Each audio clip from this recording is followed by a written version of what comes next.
You know, I have so many memories at Three River Stadium. So Buck Night, you know what Buck Night is? No. So Buck Night, you know, Buck Night was a big thing growing up, right? Dollar to get in the place, right? Dollar to get in, boom, general admission. Dollar hot dog, dollar Coke. So you're like, oh yeah, baby. So I get my buddies again. It was like 4 Buck Nights a year, like, because they were so cheap, they needed people in there. Well, the great thing about Buck Night was I used to deliver newspapers, so I had a couple extra bucks on the side, but Buck Night allowed me to get the nachos. So I'm like, the nachos Bel Grande. You guys remember that? You get like nachos with salsa on one side and nacho cheese on the other side. Big mound of just bad round, you know, nachos that would crush your boiler right now if you ate them, you know. So I'm like, we're in the upper tank. We're just having a great time. I just go get my nachos. I'm like, this is great. Got a little bit of weight problem at the time. I'm 13 years old. I haven't really hit puberty, you know, that stuff, but I'm just crushing food, right? So on the upper deck, there's a couple people around us. Buck Night gets pretty packed because there's some cheap people in Pittsburgh. They all just come for Buck Night. They're like, this is so great. $3, you can dominate. Watch the Buccos play. It was like Bonds, Bonilla, Van Slyke back in the day. So I'm up there. I come back, and my buddies are sitting there. I got the nachos going. And I'm like, oh, this is so great. And I just go, boom, salsa, cheese, eat. Salsa, cheese, jalapeno, eat. Crushing it. And so right in the middle of crushing my nachos, remember, we're in the upper deck.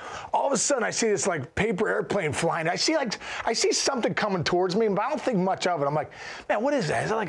Is that a paper airplane? Is that a, you know, what is that? And it just kind of keeps getting closer, and I'm just like watching them. Bonds is hitting. I'm like, this is unbelievable. And I'm like, don't you love Buck Night, guys? You know, telling my buddies. And this thing just keeps getting close to me, Matty. And all of a sudden, this thing gets closer. And I'm like, what the?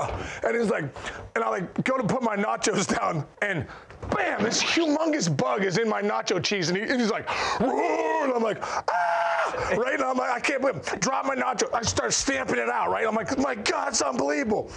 But this praying mantis come flying in from like Cleveland. He's like, roar, and he came right for my nachos, comes into my nachos. He's just looking at me like, I'm gonna fight you. And they're scary. They're like the face of a praying mantis, unbelievable. So I stomp out this praying mantis. Well, it turns out there's a cop next to me, right? And the cop's like, hey, man. He gets on me like I killed the praying mantis on purpose. I'm 13 years old. All I want to do is, I'm at Buck Night. I just want to crush my nachos and have a great day. Next thing I know, this cop's like, hey, man, those things are going extinct. That's illegal to kill a praying mantis. I'm like, what's a praying mantis? I don't even know what you're talking about. Guy's like, dude, he goes, I got to go talk to security. Guy was dead serious. So next thing you know, like, killed a praying mantis. You know, the guy, then I talked him off the ledge, like, come on, man, I'm 13. I can barely afford this place. I deliver papers. I just want to eat my nachos. Praying mantis flew in. What would you do? What would you do if he jumped in your nacho cheese? So anyway, the guy sat down. He calmed down. Next thing you know, next thing you know, it was like salsa, cheese, praying mantis, arm, and jalapeno. I ate around it, and that's when I see Three River Stadium explode. I always remember that praying mantis.